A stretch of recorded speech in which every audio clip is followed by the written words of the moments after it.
자, 하나님 말씀 아모스 1장 1절에서 2절을 자, 봉독해 주시기 바랍니다. 유다 왕 우시아의 시대 곧 이스라엘 왕 요아스의 아들 여로보암의 시대 지진전 2년에 드로가 목자 중 아모스가 이스라엘에 대하여 이상으로 받은 말씀이라.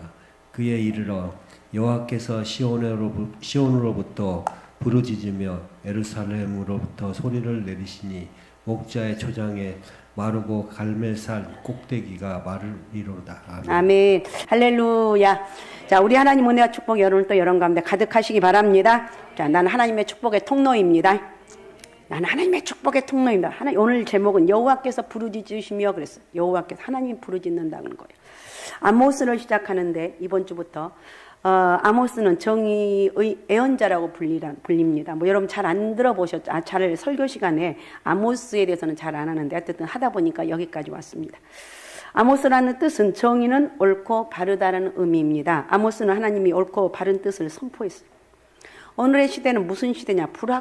불확실성의 시대라고 부릅니다.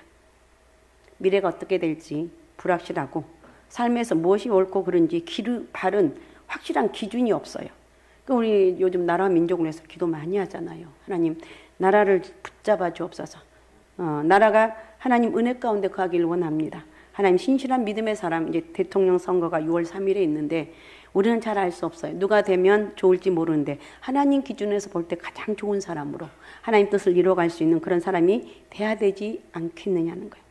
그래서 우리는 기도하는 것입니다. 여러분 기도가 답이에요. 정말 기도해야 돼요. 자, 1절 한번 읽어주시기 바랍니다. 1절. 유다 왕 우시아의 시대 곧 이스라엘 왕 요아스의 아들 여로보암의 시대 지진전 2년에 드고와 목자 중 아모스가 이스라엘에 대하여 이상으로 받은 말씀이라. 아멘. 네, 아모스가 활동하던 시대는 이스라엘 남북의 분열기입니다. 남쪽 왕국을 어디라고 그러죠? 남쪽은 이스라엘이 두 개로 나뉘어졌잖아요. 남쪽은 무엇이? 남쪽은 유다, 북쪽은 이스라엘. 처음에 제 말귀를 못 알아먹어서 말을 못한 거죠. 다 아는데, 이게 설명을 하면 아는데. 이 당시 왕은 남쪽 왕국의 왕은 우시아였어요. 북쪽 왕국은 이스라엘이라고 했는데 당시 왕은 여로보암 왕입니다. 정확히는 여로보암 2세입니다. 대략 연대로 따지면 BC 760년경이다 이렇게 말하고 있습니다. 여로보암 2세 시대는 북왕국 이스라엘 역사상 가장 부강했던 시절이며 굉장히 부자였어요. 그런데 이 시대를 다루는 성경의 내용은 굉장히 작게 미미하게 소개하고 있어요. 역사를 바라보는 관점은 흔히 역사관이라고 합니다. 그런데 일반 세상의 역사관과 성경의 역사관은 달라요. 보통 세상의 역사관에는 자기 국력이 신장되거나 문화가 발달되었던 때를 중요하게 생각하며 이런 시대는 역사책의 분량이 많아집니다. 통칭 물질 중심의 역사관이라 할 수가 있습니다. 그러나 성경은 하나님의 중심의 역사관을 갖고 있어요. 아무리 국력이 신장되었던 시대라 할지라도 하나님 말씀에서 벗어났던 시대는 평가를 받지 못합니다. 반면에 국제적으로는 보잘것없는 시대일지라도 하나님 말씀이 살아있고 하나님의 뜻이 드러났던 시대를 성경은 더욱 중요하게 생각을 한다는 거예요. 우리는 하나님의 사람, 누가 뭐래도 나는 하나님의 사람입니다. 하나님의 사람이란 철저한 신분관을 가지고 살아가야 돼요. 알았습니까? 자, 오늘 아모스의 무대가 되는 이스라엘의 여로보암 왕의 시대에 대한 평가예요. 이스라엘 역사상 가장 부강했던 시대이지만 성경은 한 줄의 평가로 끝나고 있습니다. 이때는 북쪽에서 이스라엘을 고질적으로 괴롭히던 시리아나 아수르 모두가 국력이 쇠퇴기로 이스라엘의 국제적인 압력이 거의 없던 시대였습니다. 남쪽 애굽 또한 잠잠했습니다. 이런 국력 신장의 결과 물자가 얼마나 풍부했는지. 그래서 아모스서에서는 당시의 풍요에 대해서 이렇게 하는데, 자, 아모스 6장 4절에서 6절을 자, 봉독해 주시기 바랍니다. 상하상에 누우며 침상에서 지지개 켜며 양떼에서 어린 양과 우리에서 송아지를 잡아먹고 빗발소리에 맞춰 노래를 짓거리며 다윗처럼 자기를 위하여 악기를 제조하며 대접으로 포도주를 마시며 귀한 기름을 몸에 바르면서 요셉의 환난에 대해서는 근심하지 아니하는 자로다. 예, 얼마나 부자였으면 상하상에 상하상에 누군 여러분 상하 그 침대가 있는데 상하 침대예요. 그런데 누워 보셨어요? 누워 봤나 보네. 상하상에 누웠고 기지개를 켜고 행복하다. 어? 양떼에서 어린 양과 우리에서 송아지를 잡아서 먹고 풍요로운 거예요.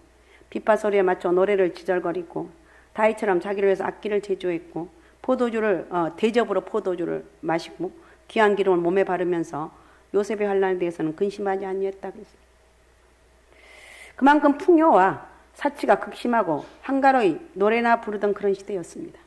이런 국가 번영의 시기에 역사는 많은 분량에 걸쳐 다룰 수가 있을 것 같은데 성경은 그렇지 않았어요. 이스라엘 지경을 회복하였다는 열왕기서의 한 줄의 평가로 끝나고 있어요. 그것도 하나님의 은혜로 그렇게 되었다고 해석을 덧붙이고 있을 뿐이에요. 우리는 단지 아모스서의 기록을 통해서 여로보암 시대의 불의와 부정적인 면을 고발하는 소리를 들을 수 있을 뿐이에요. 자, 그럼 하나님 우리에게 누구를 관심을 갖고 있는가? 어떤 사람에게 관심을 갖고 있는가? 이거예요. 하나님 우리가 얼마나 많은 물질을 가지고 있는가? 얼마나 많은 높은 명성을 가지고 있는가? 거기에서는 관심이 없어요. 하나님의 관심은 우리가 하나님의 자녀인지, 우리가 하나님 말씀에 따라 살고 있는지 거기에만 관심이 있습니다.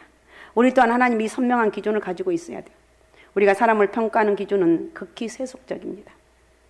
네가 가진 물질이 얼마인가? 이 사람이 가진 명성이나 권력을 얼마인가? 이게 높이 평가예요. 중요한 것은 그가 하나님을 알고 그 안에 생명이 있느냐 없느냐 이건데 그걸 말하지 않아요. 아무리 많은 부와 권력을 쥐고 있더라도 예수님 알지 못하면 그는 허망한 사람이다. 아무리 많은 물질과 명성을 가지고 있다 할지라도 하나님 말씀을 따라 살고 있지 않는 사람은 잘 사는 사람이 아니라는 거예요. 도덕적, 정신적 가치를 가지지 못한 사람은 졸부고 패권자일 뿐이라는 거예요.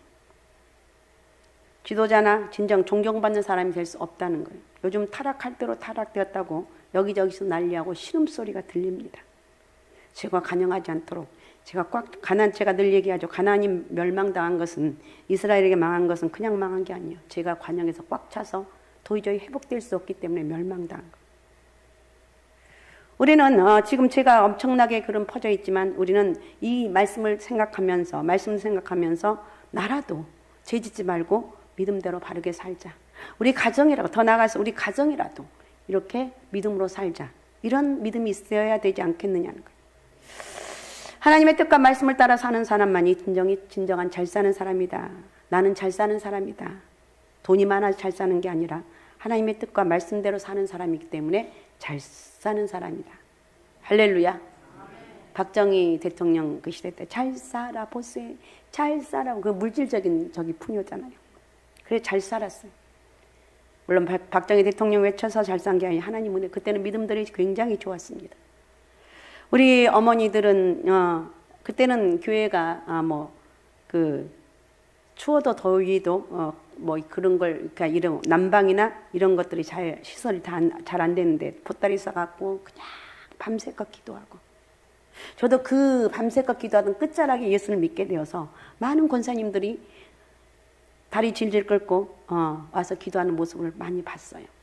아이고 제가 늘 못 잊는 그 권사님 계신데 그 권사님은 아이고 누가 잘 사는지 아이고 쟤네 집에 무슨 일이 있단다 송이야. 권사님 그거 어떻게 알아요? 기도하니까 하나님 가르쳐 주셔. 그런 사람들이 있었어요. 그럼 정말 그 집에 뭔 일이 있어요. 어쨌든 우리는 믿음의 사람, 기도의 사람이 돼야 돼요. 성령의 사람이 돼야 돼요. 아셨습니까?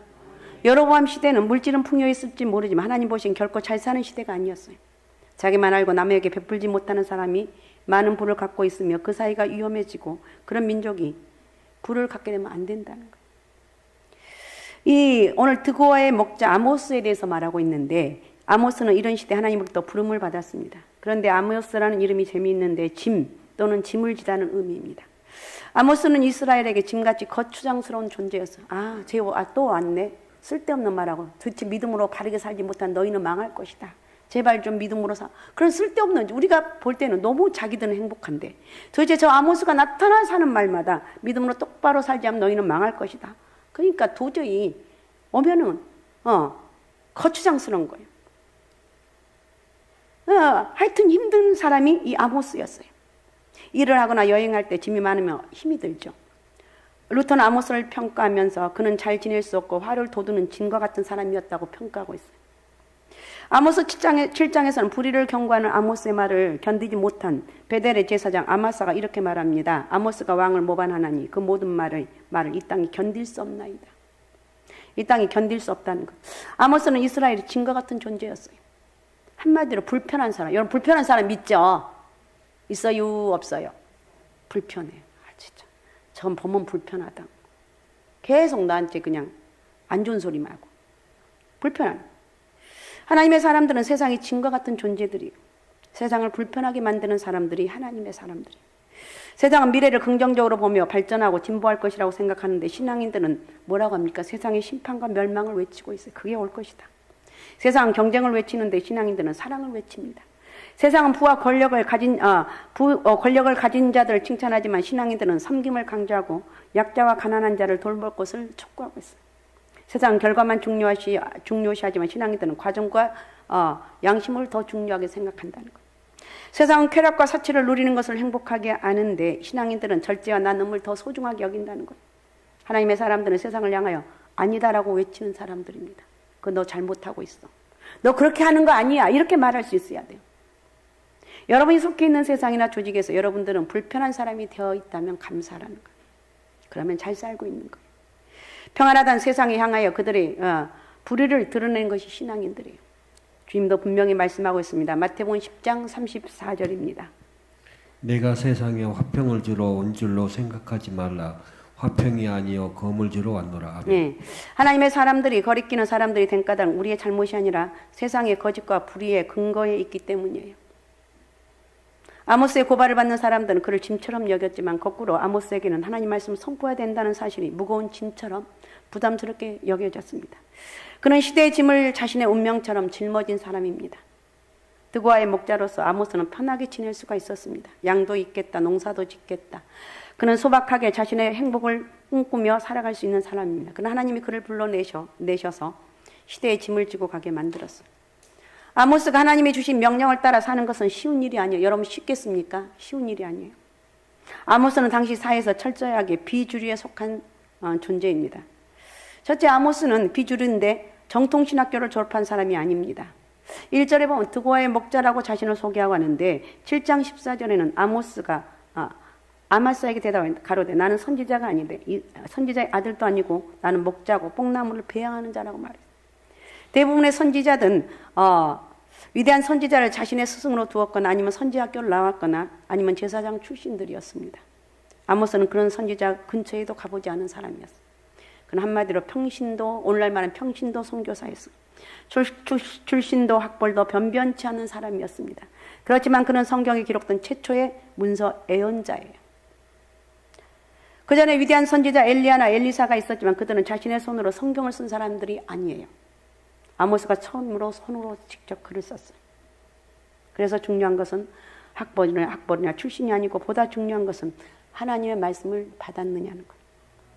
여러분 하나님 말씀을 받았습니까? 다 아멘 하시기 바랍니다. 하나님 말씀을 받았습니까? 네, 하나님 말씀을 받았다는 거예요. 1절에 보면 이스라엘에 대하여 묵시를 받은 말씀이라고 말하고 있어요. 이상으로 받은 말씀, 이스라엘에 대해서 이상으로 받은 말씀이라고 했는데 이 말씀은 계시를 보았다는 거, 이상을 보았다는 거. 그는 보았기 때문에 잠잠할 수 없었습니다. 7장 15절에 양떼를 따를 때 여호와께서 나를 데려다가 내게 이르시길 가서 내 백성 이스라엘 애원하라. 양떼를 이렇게 하고 있는데 하나님께서 야 가서 애원해라 그랬어요. 하나님께서 택하시고 명령했기 때문에 그는 운명처럼 외칠 수밖에 없었습니다. 정말 중요한 것은 하나님을 만났느냐는 거예요. 아모스는 하나님께 붙잡힌 받은 사람이었다. 멋있죠? 아모스는 하나님께 붙잡힌 사람이었다. 나도 하나님께 붙잡힌 사람이다. 할렐루야. 내 자신도 하나님께 붙잡힌 사람이라 이런 고백이 좀 있으시라니까요.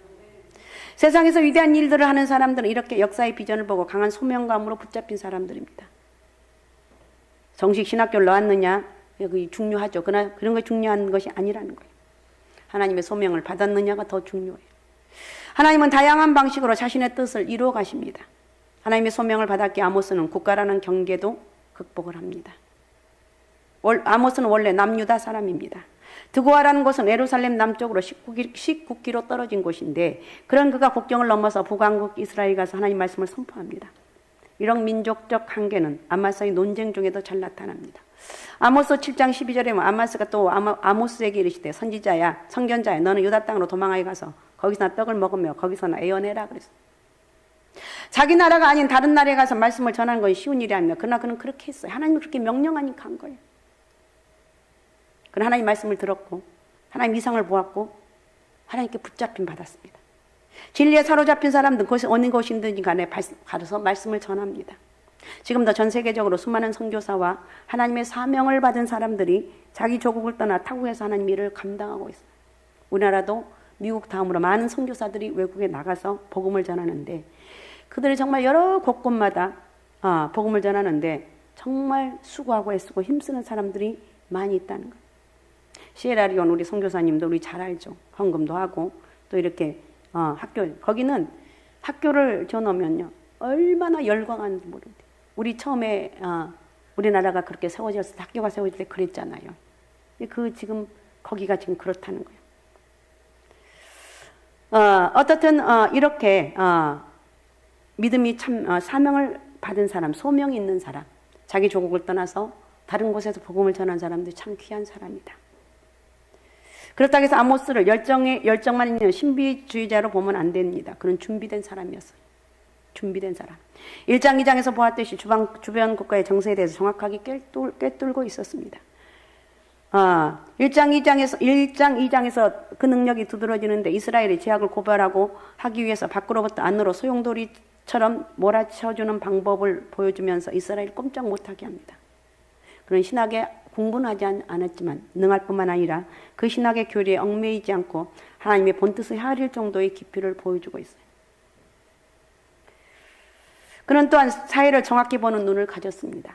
가난한 자를 억압하는 불의를 예리하게 지적하고 또 그들이 가지고 있는 종교적 허식을 정확히 꿰뚫고 있었어요. 그는 양치는 목자였지만 준비된 하나님의 사람이었다. 여러분 생각하면서 나는 누군가 다른 건 나는 뭐 하는 사람 이걸 다 떠나서 나는 하나님의 준비된 사람입니다. 이런 믿음의 고백이 여러분 스스로 고백을 하시기 바랍니다. 나는 하나님의 사람입니다. 나는 하나님의 사람입니다. 이런 고백이 있으라는 거예요. 번영과 풍요에 감추어진 불의들을 볼 수 있었고 결국 이 불의는 이스라엘을 멸망으로 이끌 것을 너무나 잘 알고 있었습니다. 우리가 준비해야 될 가장 중요한 준비는 말씀으로 무장하고 세상과 인생을 향해서 분명한 가치관을 가져야 돼. 나는 누구냐? 하나님의 사람이라는 거예요. 요셉이 위기의 때들을 이길 수 있었던 것은 하나님에 대한 선명한 기준을 가지고 있었기 때문에 흔들리지 않았어요. 오늘날 사회는 이런 분명한 가치관을 가진 사람이 많지 않습니다. 모두 먹고 살기 위해서 또 튀지 않기 위해서 회색의 가치관으로 자신을 무장하고 있어요. 그러나 오늘 우리 시대는 선명한 가치관을 가진 사람들이 필요하다 그랬어요. 필요하다. 그래서 하나님께서 부르짖으며 그랬어요. 아모스는 또한 하나님의 음성에 예민합니다. 2절은 이렇게 말합니다. 2절을 읽어주시기 바랍니다. 그가 이르되 여호와께서 시온으로부터 부르짖으며 예루살렘으로부터 소리를 내시니 목자의 초장을 마르고 갈멜산 꼭대기가 마르리로다. 아멘. 아멘. 하나님 부르짖으신 하나님, 오죽하면 하나님이 부르짖고 있어. 우리가 기도하고 부르짖어야 되는데 하나님이 부르짖고 있다.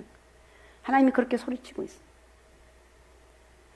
시온에서부터 부르짖고 예루살렘부터 음성을 바란다고 말하고 있어요. 온 이스라엘 향해서 부르짖고 있어요. 아모스는 이 음성을 알아들었습니다. 이 하나님 음성을 들었기에 아모스는 자기 생업을 포기하고 이스라엘로 올라갔던 거예요. 하나님 음성 오래처럼 울리는데 우리는 마치 기머거리 마냥 그 소리를 듣지 못합니다.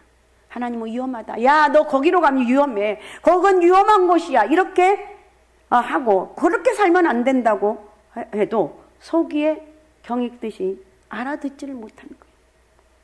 사회적으로도 민족적으로 마찬가지. 우리는 이 하나님의 부르짖는 소리를 들을 줄 알아야 돼요. 하나님 부르짖는 소리는 직접 말씀으로 들리는 것이 아니라 여러 가지 사인이나 환경이나 사람을 통해서 들려집니다. 이해가 되시죠? 우리가 나라를 위해서 지금 우리가 기도 많이 하잖아요. 대통령 선거를 위해서 누가 대통령 될지는 모르지만 하나님 그래도 하나님의 사람으로 뽑아달라고. 몸부림쳐 기도해요. 교회마다 이렇게 기도하는 게 은혜죠. 은혜입니다. 은혜예요. 2절도 읽어주시기 바랍니다. 2절. 그가 이르시되 여호와께서 시온으로부터 부르짖으며 예루살렘으로부터 소리를 내시니 목자의 초장이 마르고 갈멜산 꼭대기가 마르리로다. 예. 예루살렘부터 소리를 내시리니 목자의 초장이 마르고 갈멜산 꼭대기가 마르리로다 그랬어요. 그것이 목자의 한숨이든지 간에 양들의 목마른 외침이든지 간에 온 초장 애통의 소리로 가득해요. 하나님 나라를 지켜주옵소서. 하나님 이 나라를 불쌍히 해주옵소서. 이 나라 하나님 믿음의 대통령을 뽑아주옵소서. 우리는 알 수 없지만 하나님 나라 민족을 지켜달라고 몸부림을 치잖아요. 이 애통은 하나님의 심판의 결과로 나타날 애통이지만 이미 들판에서는 이 소리가 들리기 시작을 합니다. 이 소리는 곧 하나님의 심판의 전조입니다. 그러므로 우리는 이 사회에 고통받는 소리에 민감해야 돼요. 먼저 가난한 자들의 소리를 지르기 시작합니다. 죽겠다고 아우성합니다. 주님은 이런 우리 국민들의 모습을 보면서 이렇게 표현할 것 같습니다. 마태복음 9장 36절에 보면 무리를 보시고 민망히 여기신 이는 저희가 목자 없는 양과 같이 고생함이 유리함이라 그랬어요. 이것이 하나님의 부르짖음이에요. 백성들의 애통을 타고 하나님의 부르짖음이 들리고 있어요. 하나님은 살인자 가인을 향해서 말합니다. 창세기 4장 10절입니다. 이르시되 내가 무엇을 하였느냐 내 아우의 핏소리가 땅으로부터 내게 호소하느니라. 네, 내 아우의 핏소리가 땅에서부터 호소한다고 했어요. 정치 지도자들은 영적 지도자들은 이런 애통의 소리를 잘 들어야 돼요. 지금까지 모습을 보아서는 여전히 정치 지도자들이나 어떤 이런 사람들이 이 심각성을 깨닫지 못하고 있는 것 같아요. 영적 지도자들 또한 이 부르짖는 소리를 듣지 못하고 무감각해서 오히려 엉뚱한 소리로 국민들의 마음을 더 아프게 하고 있다는 거예요. 풍요의 시대, 아모스는 장차 다가올 미래의 먹구름을 보고 있습니다. 지금 속히 돌아가지 않으면 이스라엘은 전멸을 당할 것이다. 무서운 거예요. 아모스의 경고를 듣지 않았던 이스라엘은 점점 기울어지기 시작했고 불행히도 그 후로부터 38년 후에 아스루에서 철저히 파괴당합니다. 북이스라엘이 멸망당하고 남유다는 바벨론에게 그렇게 멸망당합니다. 그들이 어떤 거예요? 하나님을 떠난 결과예요. 우상숭배의 결과예요. 하나님은 오늘도 우리 민족을 향해서 부르짖고 계십니다. 이 소리를 듣고 우리의 삶을 바꾼다면 하나님 우리에게 평화와 축복을 부어주실 거예요. 하나님 내 탓입니다. 내가 기도하겠습니다. 그렇게 기도하라고 해도 기도 안 하고 그런 사람 있으시죠? 기도하십시오. 존말할 때 기도하시기 바랍니다. 기도가 답이고 기도가 능력이라는 거예요. 그러나 끝내 하나님의 이 소리를 외면한다면 그 앞에는 하나님의 더 큰 심판이 주어질 것이라는 거예요. 주님의 경고의 말씀이에요. 자, 어쨌든 이렇게 될 때 너무 우리는 주눅들 필요는 없고 기도해야 되겠구나. 내가 기도해서 나라를 살리자. 내가 기도한다고 무슨 나라를 살릴까? 그냥 기도하라는 거예요. 그래서 믿음으로 살아가며 나갈 때 성령 역사와 능력이 나라를 지켜주시고 여러분 가정과 사업장과 직장을 지켜주시고 여러분 자녀들을 지켜주실 줄로 믿습니다. 할렐루야. 오직 예수 오직 믿음 오직 성령 충만함으로 오늘 말씀 하나님의 경고로 받고 우리 모두가 나라 민족을 위해서 기도하고 하나님 역사를 나눌 수 있는 그런 축복의 통로가 되었으면 좋겠습니다. 자, 우리 시간 같이 기도하는데 이 시간에는 나라 민족을 위해서 같이 기도했으면 좋겠습니다. 6월 3일 있을 대통령 선거 하나님의 마음에 합한 사람을 뽑아주셔서 이 나라의 민족 주님 특별히 제가 간영하지 않게 도와주시고 이미 제가 꽉 차 있지 않는가 이런 생각을 해보는데 그래도 하나님 우리의 기도를 불쌍히 여겨주시고 이 나라의 민족의 새로운 지도자 하나님 나라를 또 하나님을 두려워하고 이 나라를 바르게 이끌어 나갈 수 있는 영적 지도자를 허락하여 주옵소서. 나라 민족을 축복하여 주옵소서. 우리가 할 수 있는 건 기도잖아요. 우리는 제일 큰 능력을 가지고 있는데 그것이 바로 기도라는 거예요. 자, 우리 시간에 주여 3번 부르고 우리 나라 민족을 위해서 같이 기도하겠습니다. 주여 주여 주여